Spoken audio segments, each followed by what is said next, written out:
1947 میں بننے والے ملک کا قومی ترانہ پہلی دفعہ کئی سالوں بعد 1954 میں کیوں پڑا گیا؟ Question mark. جانیے اس کویسچن مارک کا answer question mark with Saad Salman کے ساتھ۔ میں ہوں سعد سلمان اور آپ مجھے سن رہے ہیں question mark with Saad Salman پر۔ 14 اگست 1947 کو پاکستان دنیا کے نقشے پر ایک آزاد مملکت کے طور پر ابھرا۔ اگرچہ پاکستان کو آزادی حاصل ہو چکی تھی مگر ایک نئی ریاست کے بہت سے بنیادی قومی ادارے اور علامات ابھی تشکیل کے مراحل میں تھے، مثلاً آئین، انتظامی ڈھانچہ، قومی شناخت، اور انہی میں سے ایک اہم ضرورت قومی ترانے کی بھی تھی۔ دنیا کی ہر خود مختار ریاست کا ایک قومی ترانہ ہوتا ہے جو نہ صرف ریاستی تقریبات بلکہ قومی وقار کی علامت بھی ہوتا ہے۔ پاکستان کے قیام کے بعد یہ کمی شدت سے محسوس ہونے لگی کہ ملک کے پاس ابھی کوئی باقاعدہ قومی ترانہ موجود ہی نہیں۔ خاص طور پر سفارتی تقریبات اور غیر ملکی سربراہان کے استقبال کے موقع پر یہ مسئلہ نمایاں ہوا۔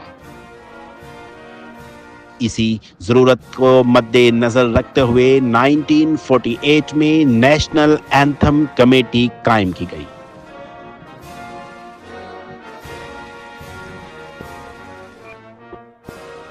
پاکستان کے قومی ترانے کی سب سے منفرد خصوصیت یہ ہے کہ اس کی دھن پہلے تیار ہوئی اور الفاظ بعد میں لکھے گئے۔ دنیا کے بہت کم قومی ترانے ایسے ہیں جن کے ساتھ ایسا ہوا ہے۔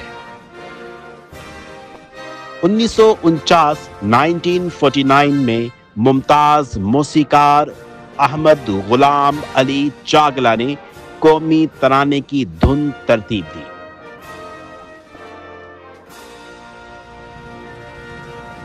روایتی طور پر کہا جاتا ہے کہ 21 سازوں اور 38 سروں پر مبنی ترتیب تھی۔ اس دھن میں ایسا رعب، جلال اور وقار تھا کہ اسے فوری طور پر قومی ترانے کے لیے موزوں سمجھا گیا۔ پاکستان کا قومی ترانہ پہلی مرتبہ 10 اگست 1950 کو دھن کی صورت میں بجایا گیا۔ اسی سال شاہ ایران محمد رضا پہلوی کے دورہ پاکستان کے موقع پر یہ دھن سرکاری طور پر ان کے استقبال میں بجائی گئی۔ یہ پاکستان کے قومی ترانے کی پہلی سرکاری پیشکش شمار کی جاتی ہے۔ اس وقت قومی ترانے کے الفاظ موجود نہیں تھے، صرف موسیقی تھی، لیکن یہی دھن پاکستان کی پہلی قومی آواز بنی۔ یہی وجہ ہے کہ تاریخی طور پر کہا جاتا ہے کہ پاکستان کا قومی ترانہ پہلی بار 1950 میں بجایا گیا۔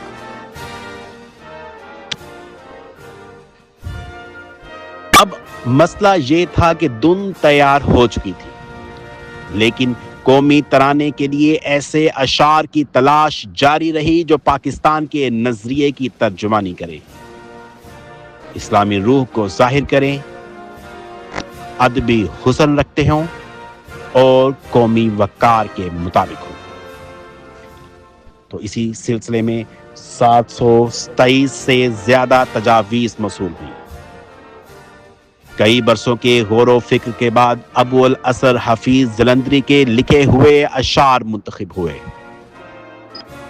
1952 میں حفیظ جلندری نے وہ لازوال اشعار تخلیق کیے جو آج قومی ترانہ کہلاتے ہیں۔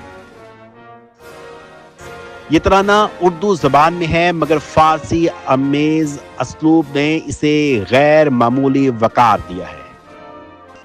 مشہور حقیقت یہ ہے کہ پورے قومی ترانے میں صرف کا ایک خالص اردو لفظ ہے، باقی تمام الفاظ فارسی الاصل ہیں۔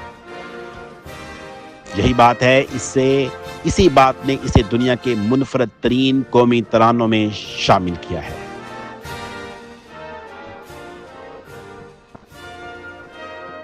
یہاں ایک اہم فرق سمجھنا ضروری ہے کہ 1950 میں پہلی بار دھن کی صورت میں اسے پیش کیا گیا اور پہلی بار الفاظ کے ساتھ 13 اگست 1954 کو پیش کیا گیا۔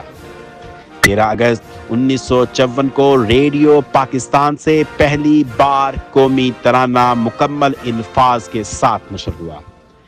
روایت کے مطابق یہ پہلی باقاعدہ ادائیگی تھی اور یہی وہ دن ہے جب پاکستان کا قومی ترانہ پہلی مرتبہ پڑھا گیا۔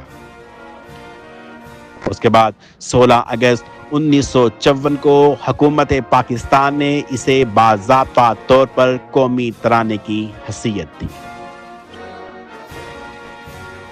تو سامعین اور ناظرین، یہ تھی اس بات کی حقیقت کہ 1947 میں بننے والے ملک کا قومی ترانہ 1954 میں کیوں پڑھا گیا۔